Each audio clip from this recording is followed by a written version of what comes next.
The narrative commences with a bizarre setting in a new world where our protagonist awakens only to face a harsh reality.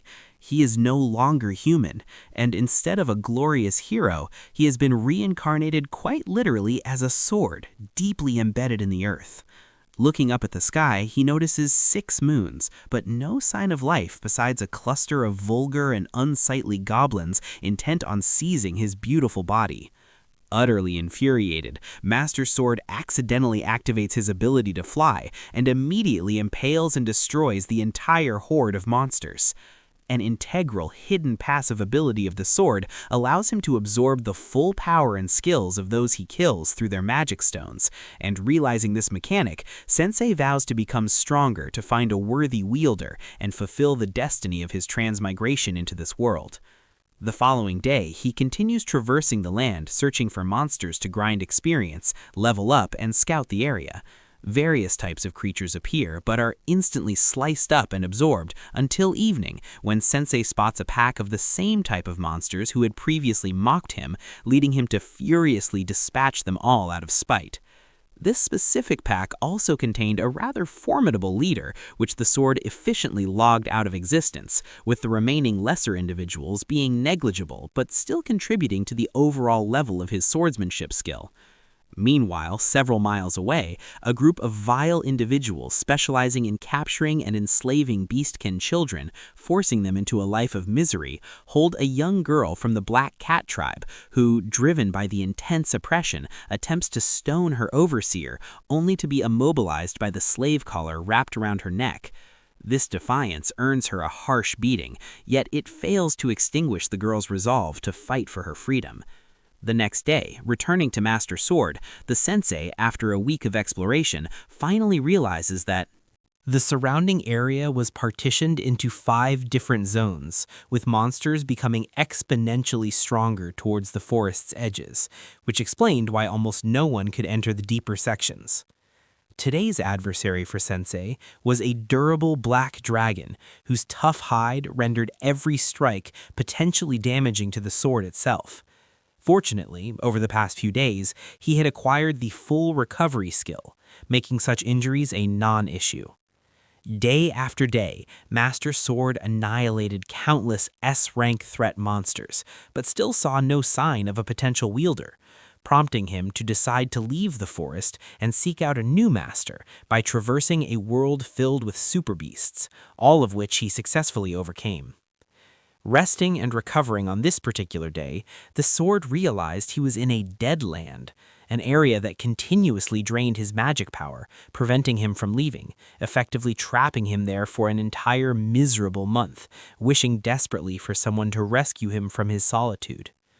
That fateful night, destiny intervened when a monster attack drove a slave caravan toward this dead land. The cowardly slave owners continuously ordered the beastkin slaves to lure the monster away, resulting in many being devoured alive, leaving only the small, brave black cat girl, Fran, who grabbed a stick and charged, a futile gesture against the creature. In her moment of utter despair, she heard a voice emanating from Sensei, offering her power if she would only draw him out of the ground. They communicated telepathically, confirming a profound connection. Immediately upon being freed, Master Sword guided Fran to attack the beast, and with his restored statistics and power, the gigantic bear monster was quickly eliminated. The naive black cat girl thanked the sword and attempted to re-embed him in the ground, but Sensei stopped her, asking if she wanted to use him to become stronger. At that moment, the slave master approached, saw the valuable sword, and struck the girl, asserting ownership because she still wore the slave collar. Enraged by this sight, Master Sword swiftly controlled Fran to snap the old man's neck, utilizing his power to remove the slave collar, an act that deeply moved the young girl. With events having reached this point, the two accepted their shared destiny for the path ahead, with Fran promptly adopting Sensei as her master, Shisho. She shared the profound aspiration of the Black Cat tribe to evolve, something none of her kin had ever achieved. When Sensei asked her name, she replied Fran, and when she asked the sword's name, he simply stated he couldn't remember, so Master would suffice. Approximately 1 week later, the duo successfully escaped the dead forest and continued leveling up Fran. Thanks to the skills imparted by Tensei and the beneficial status boosts she received, Fran was developing incredibly fast, forming a close bond of mutual protection, as both were solitary and lacked family. While conversing with her master today, Fran heard cries for help and immediately ran to investigate, discovering nearby adventurers being overwhelmed by a horde of goblins, their small numbers leaving them helpless. Fran instantly entered the fray, efficiently driving off the monsters. Sensei warned his apprentice to be wary of those around them, but one of the grateful adventurers thanked Fran and requested an escort. Since the pair were already heading to a city, they agreed, and thanks to the adventurer, they learned more about various powerful magical beasts and the Adventurer Guild ranking system. After a day of travel, the wagon finally reached the city of Alessa, the first metropolis the duo had ever visited. Being a hub for adventurers, people carrying weapons were everywhere. Arriving at the Adventurers Guild, Fran went to register and was guided through the process by the beautiful receptionist, Nell. Nell, the receptionist, expressed doubt regarding the little girl's strength and feared she might die prematurely as an adventurer, thus assigning her to a test against an experienced C-rank adventurer named Donadrand, the designated examiner. Both Master Sword and Fran were thrilled as he was clearly a powerful foe, representing their strongest opponent yet, and overcoming him would be a huge step forward. Donadrand immediately launched an attack, but Fran skillfully evaded it, showing exceptional latent ability. However, due to the stark difference in physical strength, a direct block was impossible. Sensei supported her by utilizing concurrent magic spells and managed to land one strike, but the examiner, being a powerful demon, possessed high regenerative abilities, rendering the blow ineffective. Donadrand was then struck by another magical combo and was utterly astonished, realizing no other fighter could focus on physical combat while simultaneously casting complex spells like this. Seizing the opportunity, Fran unleashed the ultimate technique she had recently acquired, Dragon Fang, which launched the surprised examiner flying. Having successfully passed the test, she was immediately ushered to meet the guildmaster, Klimt, an elf, due to her exceptional performance. Klimt, the strongest individual in the city, questioned the origins of Fran's mastery of level 10 swordsmanship and her incredible cast-free magic, but the girl refused to disclose Sensei's existence, forcing him to attempt appraisal. However, Master Sword had anticipated this and neutralized his appraisal skill to protect their secret. Accepting their refusal, they proceeded with the job class selection procedure. Upon examination, Fran was found to be suitable for every available class, which astounded both Klimt and Nell. Ultimately, the duo decided on the Magic Swordsman class, which perfectly suited their combined fighting style. Leaving the meeting, Fran inquired with Nell about selling monster spoils for spending money.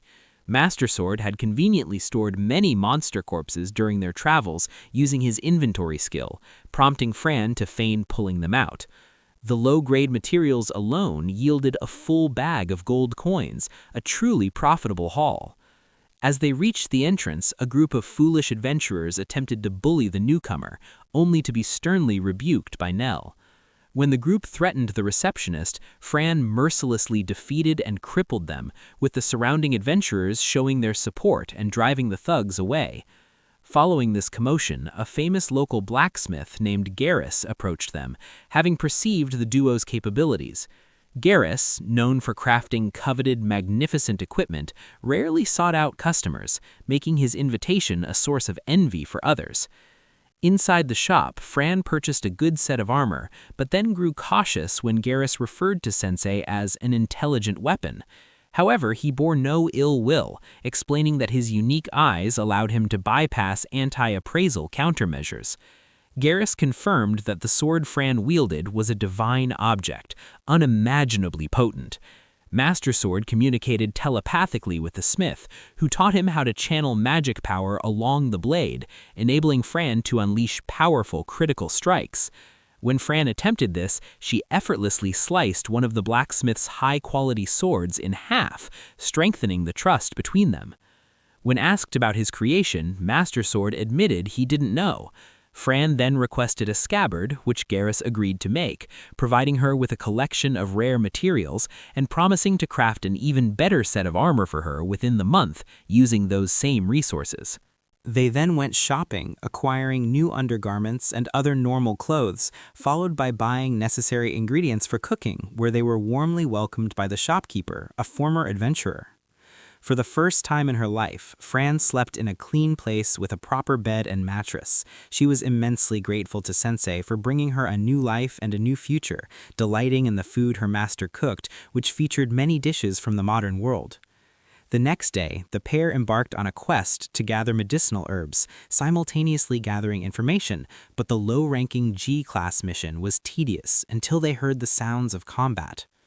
Fran eagerly rushed toward the noise, finding 3 adventurers under attack by a goblin horde that included high-grade variants, prompting Tensei and Fran to immediately engage. With 2 minds operating in unison, eliminating the entire horde was straightforward, though Tensei lamented that his accumulated stats could not be directly shared with his disciple, which would make them even stronger. After the fight, Fran healed the 3 astonished adventurers, who were shocked by the high-level skills of the young girl.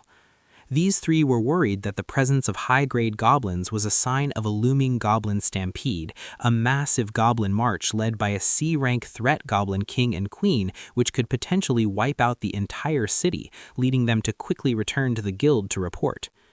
Fran, however, insisted on continuing to fight to level up, and Master Sword permitted her. Another wave of smarter, stronger goblins appeared, and as human endurance is limited, Fran sustained a minor injury which worried Tensei. Nonetheless, Fran fought on bravely, refusing to give up, and together they eliminated hundreds of them.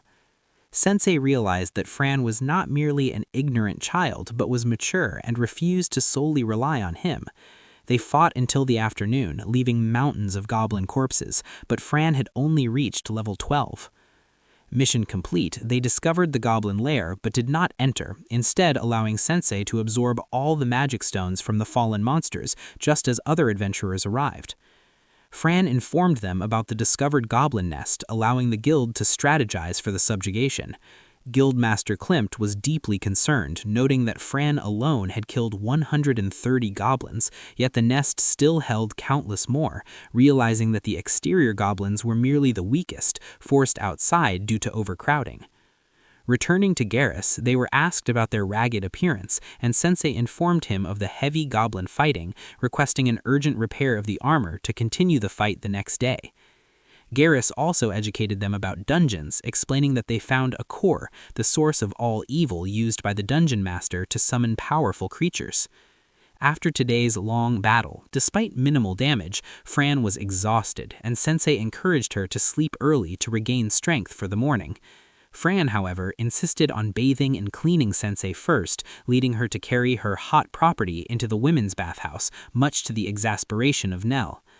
Nell, who had grown fond of Fran, invited her for a meal, cautioning her to be careful in the impending battle, also revealing that the A-rank pillar of the guild, the veteran adventurer Amanda, had not yet returned, making the upcoming conflict even more difficult.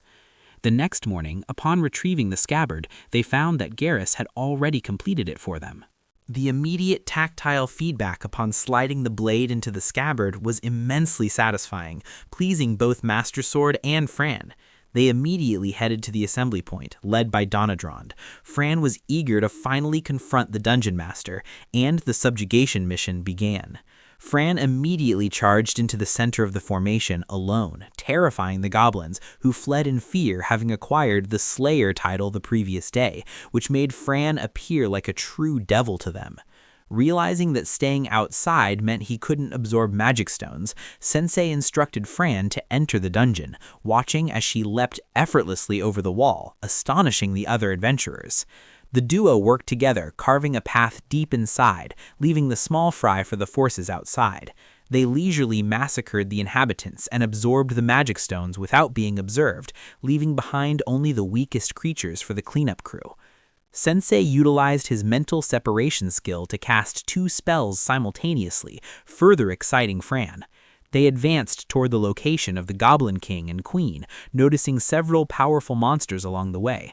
Sensei, worried about a direct confrontation, cast a wide area spell to reduce the enemy numbers, but they turned out to be so weak that they all perished instantly, disappointing Fran, who was looking forward to fighting formidable beasts. Putting that aside, they pressed onward, entering a room filled with countless low-level monsters, which still cheered the Black Cat Girl up slightly due to the sheer number. Bodies flew everywhere as they relentlessly cut through the horde.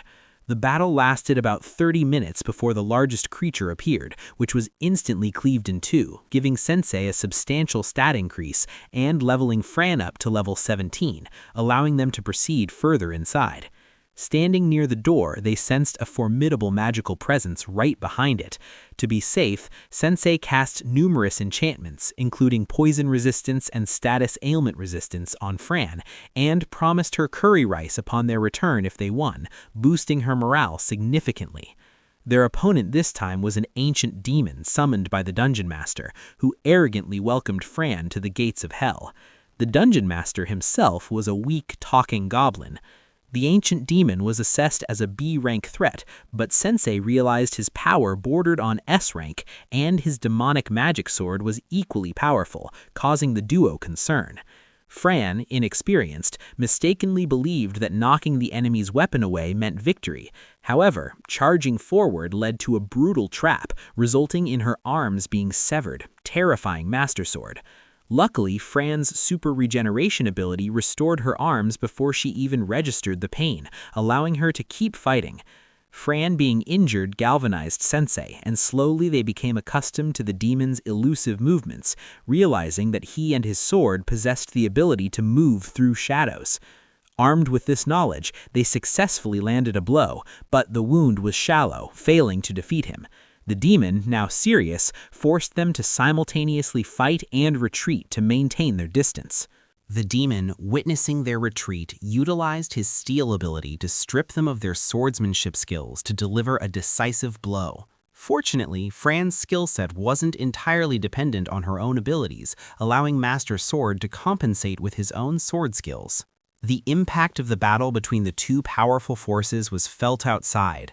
Donadrend was unable to break through the sealed door, let alone intervene in the fight. Exhausted, the duo considered using a teleportation item to escape, but Fran refused, knowing that if they left, the demon would slaughter the adventurers outside and likely countless others. With no other option, Sensei continued supporting his student, searching for a weakness, and realized that the Dungeon Master Goblin remained unharmed, suggesting that destroying the goblin would cause the demon to disappear, a vulnerability they could exploit. As predicted, when they attacked the Dungeon Master, the demon had to use his body to shield the goblin. They continuously launched fire magic at the pair. However, Sensei realized they would run out of mana before the demon succumbed to exhaustion and decided to take a desperate risk. Fran, trusting Sensei completely, agreed to the gamble, immediately charging and throwing her Master Sword toward the demon. The demon was momentarily distracted, thinking the attack was aimed at the Dungeon Master, but Sensei's true target was the ancient demon himself. He used all his current power to stab directly into the chest where the magic stone resided. The demon blocked the attack but could not stop the determination and will of Master Sword to protect Fran, meeting his end as the sword, capable of speaking and driven by purpose, fatally pierced him, the first and last talking sword he would ever encounter. Fran was overjoyed, but then heartbroken to see Sensei begin to shatter. However, after a moment of distress, Sensei recovered, having absorbed all the supreme magic power from the ancient demon. The defeated Dungeon Master attempted to summon another entity but failed, allowing the duo to sever his arm and seize his regeneration ring as a prize. The weak goblin died shortly thereafter from blood loss. With the dungeon now conquered by Fran, the other adventurers rushed in, astonished that a small girl could single-handedly defeat a B-rank threat demon.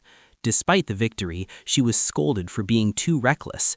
Everyone returned happily, knowing Fran was about to enjoy curry rice.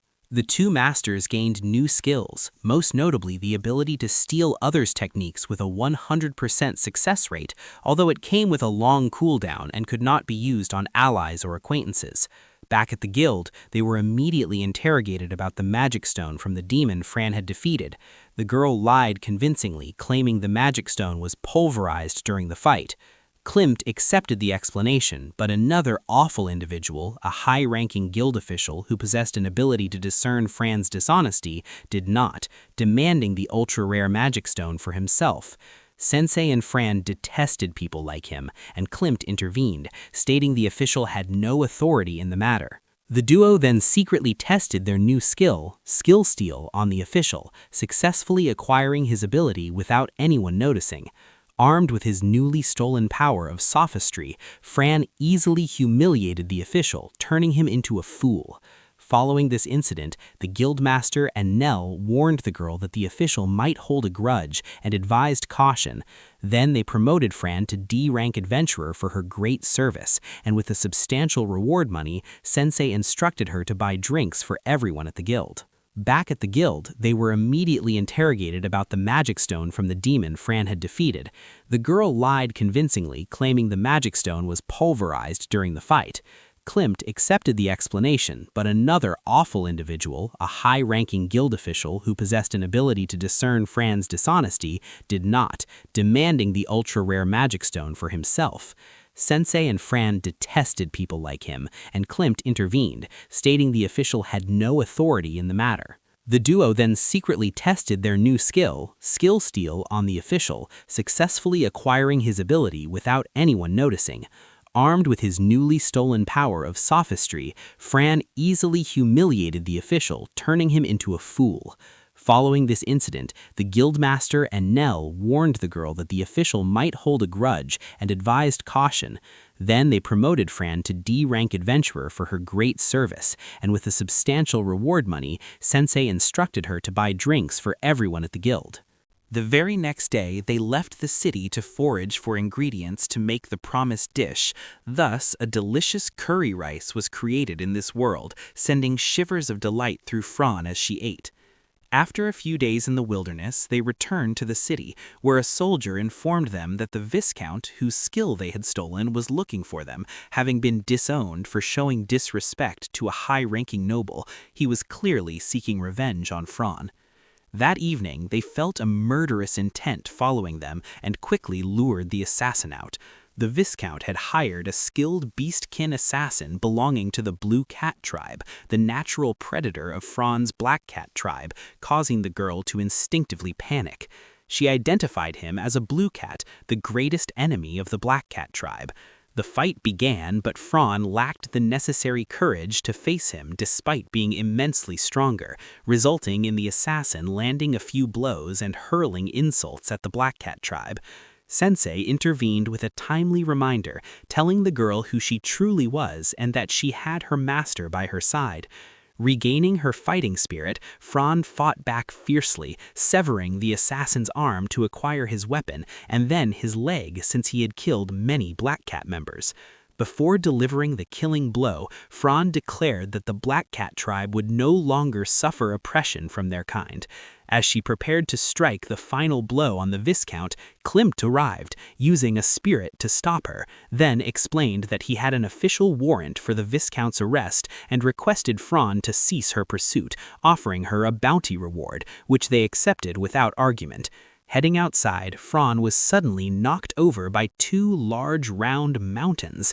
The A-rank adventurer, Amanda, who found Fran adorable and immediately embraced her, attempting to adopt her as her own daughter.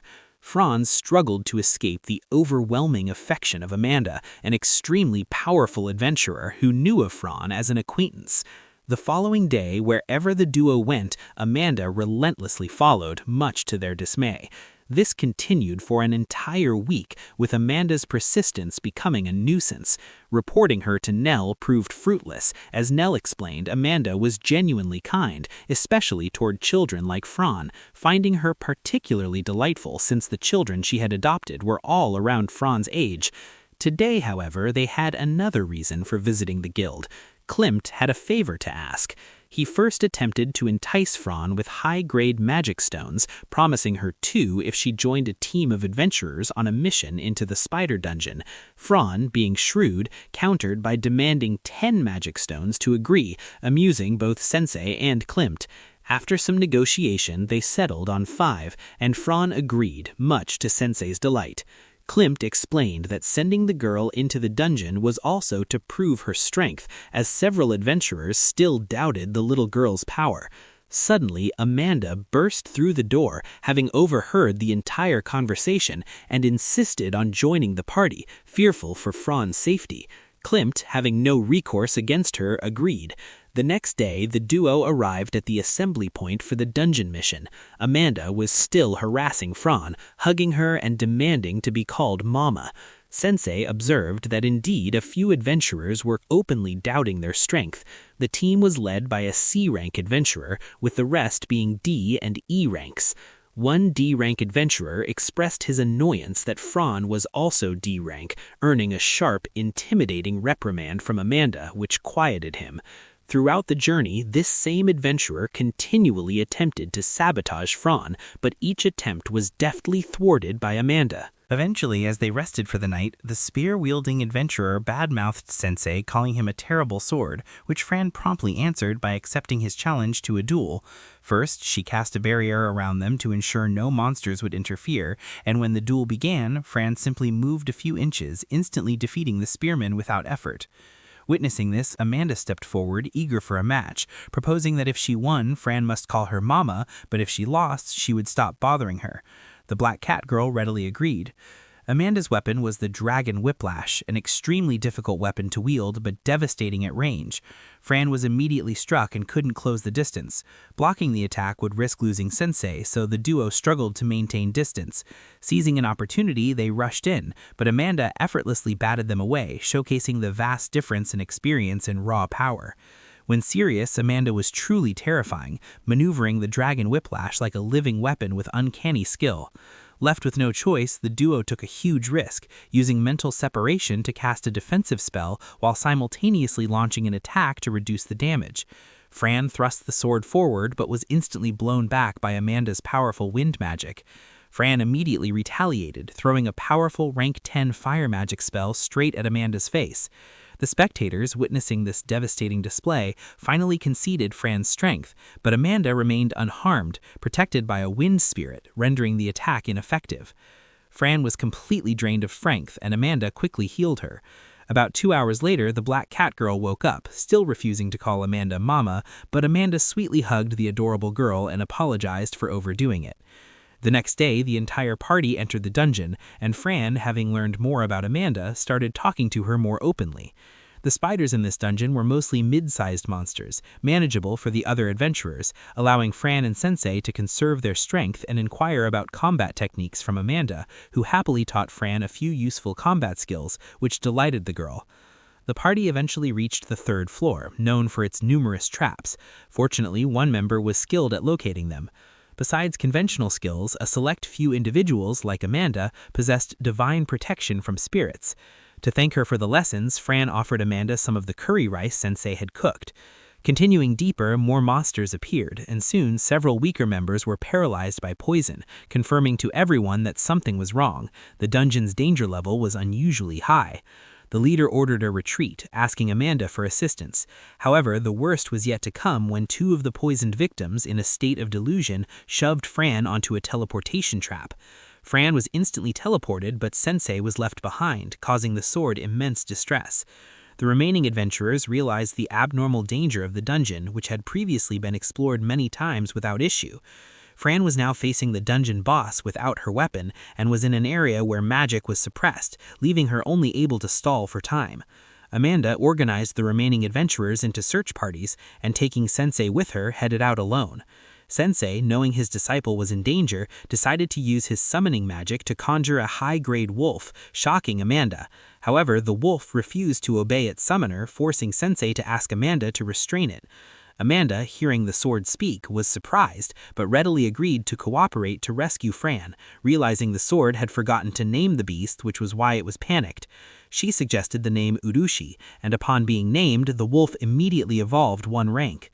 Urushi calmed down, taking orders from its master, and using the scent from the sword's handle, utilized its ability to phase through objects, making the search much easier. Fran was battered and bruised, desperately trying to protect the two foolish adventurers while risking her life to fight, determined not to fail her master's teachings. Fortunately, at the most critical moment, Tensei arrived, casting a spell at the monster and immediately rushing to heal his girl. The two embraced happily, grateful they had avoided a tragic end. Amanda jumped in for a group hug alongside Urushi, their new familiar, much to Fran's delight. Amanda then asked about the identity of the sword, and Fran proudly explained that he was her master, a rare and precious weapon who supported her in every way, which pleased the A-rank adventurer. They proceeded to heal the two fools and rejoined the rest of the party. The monster boss, severely wounded by Sensei's intervention, was now painfully seeking other prey. The remaining adventurers were in dire straits, battling hundreds of venomous spiders, with several being captured and incapacitated. Luckily, Amanda and Fran arrived in time. The situation was quickly reversed as Fran unleashed fire magic everywhere, burning away the spider webs, while Amanda used wind magic to clear the entire battlefield. The boss monster reappeared, and an enigmatic bird also showed up, healing everyone from the poison. The biggest shock came when Fran mistakenly called the talking bird a mere monster, when it was actually a spirit. Fran mounted Urushi and charged, confident with Tensei by her side. They tested a new spell taught by Amanda, combining two high-level elements to create Thunderbolt, which instantly obliterated the small fry and momentarily paralyzed the boss, impressing Amanda. Amanda, reflecting on her past, had adopted two black cat children, but failed to protect them both as they grew older, which fueled her current resolve to ensure Fran's absolute safety, immediately attacking the spider monster. The resulting blow was so powerful it instantly destroyed the monster's magic stone, disappointing the duo who had hoped to absorb the valuable stone. Fortunately, the deepest floor still held other rare materials, which offered some consolation. They still had not discovered who had intervened to cause the monsters in the dungeon to evolve. That evening, Fran shared her feelings with Amanda about the two black cat children Amanda had raised, who also sought the evolution Fran desired. Though they hadn't succeeded, Amanda strongly supported Fran in fulfilling that dream. Back at the guild to report, despite the unexpected complications, Klimt approved Fran for missions in higher-level dungeons. They were soon to leave the city to continue their journey toward evolution. Visiting Garrus, they found that the new armor set was complete. It even had a naming function, surprising them, and offered absolute protection against attacks from C-rank threats or lower. Garrus also announced his intention to leave the city and arranged to meet them in the city of Unmut. Amanda met with her old friend and told him about Fran, revealing that the two black cat children she had fostered were Fran's biological parents. This explained why Amanda was so deeply affectionate toward Fran. The name Fran itself was given by Amanda, but she still blamed herself for failing to protect the two children she had raised. The next morning, everyone gathered to say goodbye to Fran, as they had grown fond of the kind-hearted girl, with many now using Fran as a role model for diligent training. Amanda tearfully bid them farewell, entrusting the care of her little Fran to Tensei. As they departed, Fran finally called Amanda Mama, bringing immense joy to the A-rank adventurer, who was reminded of the time her two adopted children called her the same, realizing the legacy of her lost children lived on through the healthy little girl.